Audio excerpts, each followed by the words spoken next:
There's often someone in our life who seems to drain the energy from the room. I mean, it could be a coworker, a friend, or even family member who just sometimes sees the worst in every situation, or maybe just likes to complain or gossip all the time. So in today's Relationship Reboot, we're finding out how to address that negativity, but also how to keep your own cool. Two separate issues. I think joining us now, relationship guru, Dr. Shonda Craft. Shonda, great to have you with us. Thank you. You are a force of positivity, so you're not an energy sucker. I try not to. But we all know those people, right, who you're around and then they start to drag you down. Absolutely. You know, those people who are at work or in your life, in your friendship group, who just constantly have something to complain about. They can't say anything nice about you, about the job, about people you work with. And it really can be really draining to people.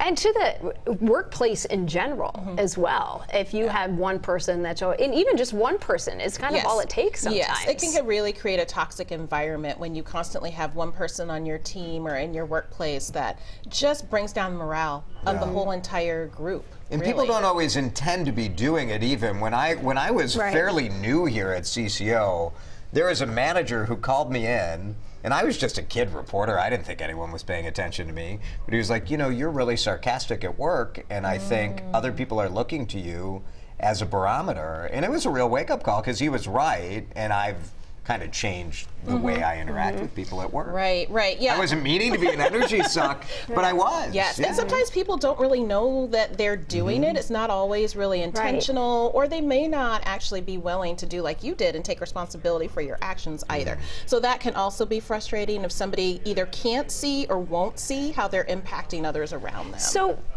because I've run into this before, how do you help them see then? Because maybe it's something that they have to discover on their own. Yeah, I mean, definitely letting people know that it's happening when it happens. So don't wait and talk about them behind their back. You know, right there in that moment, just letting them know, hey, I'm not really sure where this is coming from right now, or could you tone it down a little bit, or, you know, help me understand why this is such a problem for you. And I think that takes a lot of courage for people, because scary, right? Yes, there are a lot of people who are not confrontational, but really being able to tell the truth about what's happening in a situation is really important. Because it may give them an opportunity to open up on something that they've been holding back and could be causing some of that energy. Absolutely. People may feel left out. They may feel like their opinions don't matter. They may feel like they've been glossed over for promotions or, you know, something like that. They might have valid reasons bringing their negative. Absolutely. But some people are just negative forces, right? I mean, what do you do?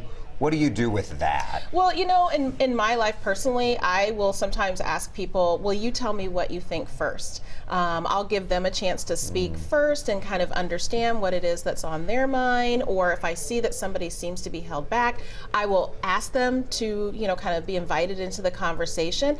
I'm also not above just walking away. Because sometimes it's so much harder to actually engage in that, and I don't always have the time or the energy or the brain space to really try to comprehend what's going on in that moment. So it is okay to let that person know, I understand that this is hard for you, or that you're feeling, you know, upset about this.